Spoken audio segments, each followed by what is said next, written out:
आज रचनाकार के पाठकों के लिए मैं आनंद ढींगरा जी का एक गज़ल संग्रह लेकर उपस्थित हूँ। इस गज़ल संग्रह का नाम उन्होंने आनंद का आसमां रखा है। आनंद का आसमां मधुशाला प्रकाशन द्वारा प्रकाशित किया गया है और इसमें उनकी 50 गज़लों को समाहित किया गया है। इस पुस्तक का आवरण पृष्ठ बहुत अच्छा है, टंकण त्रुटियां नगण्य हैं और गज़ल दिल को छूती हुई निकल जाती है। इस पुस्तक का समर्पण उन्होंने अपने पूज्य पिताजी को किया है और इसके प्राकथन में वो लिखते हैं कि मैंने अपने पिताजी से यही सीखा है कि सीखने की कोई उम्र नहीं होती, और इस कहावत को उन्होंने चरितार्थ भी किया है।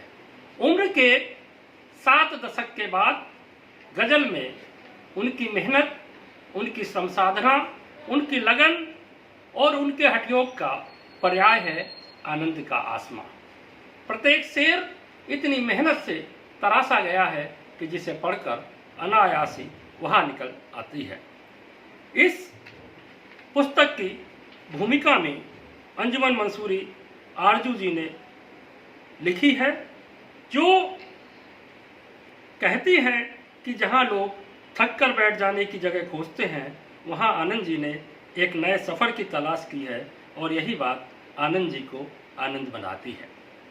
गज़ल के उनके शेरों की बात करें तो पहली ही गज़ल में उन्होंने लिखा है, हम तुम्हारे कौन है कुछ तो कहो, हम तुम्हारे कौन है कुछ तो कहो, हम हुए मजबूर मन से क्या करें।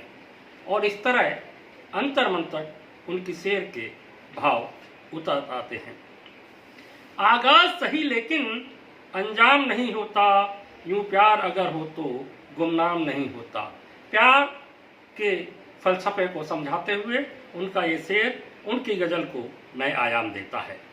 आगे मोहब्बत पर वो लिखते हैं, आइए आ जाइए अब भी ज़रूरत है मुझे, आइए आ जाइए अब भी ज़रूरत है मुझे, आपसे कैसा गिला केवल मोहब्बत है मुझे। और मोहब्बत में इतना समर्पण, इतना त्याग जिस कलम से निकलता है वो निश्चित रूप से आनंद प्रकाश ढींगरा जी की ही हो सकती है।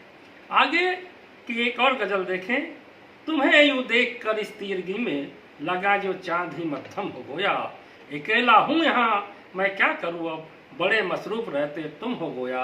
और व्यस्तताओं पर प्रकाश डालता हुआ उनका ये शेर निश्चित रूप से ज़मीनी हकीकत से हमें रूबरू कराता है। और एक और जहाँ रोटी की जद्दोजहद उनकी गज़लों में दिखाई देती है, वो लिखते हैं, हर बसर आया यहाँ रोटी कमाने के लिए, खुद मिटा औलाद के सपने सजाने के लिए। और प्रत्येक भारतीय की इस परिस्थिति को उन्होंने बड़ी आसानी से उकेरा है।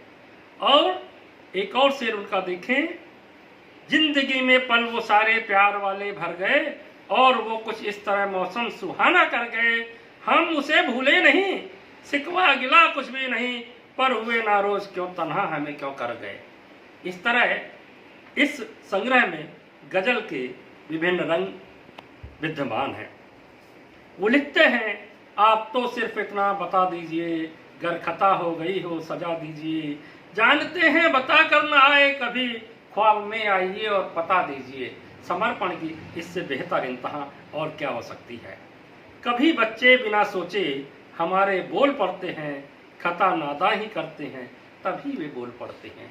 और इस तरह उन्होंने अपने गज़ल में अनेकों रंगों को छुआ है। अंतिम गज़ल में वो लिखते हैं, इबादत की खुदा की तुम मिले थे, मुकम्मल अब इबादत हो गई है।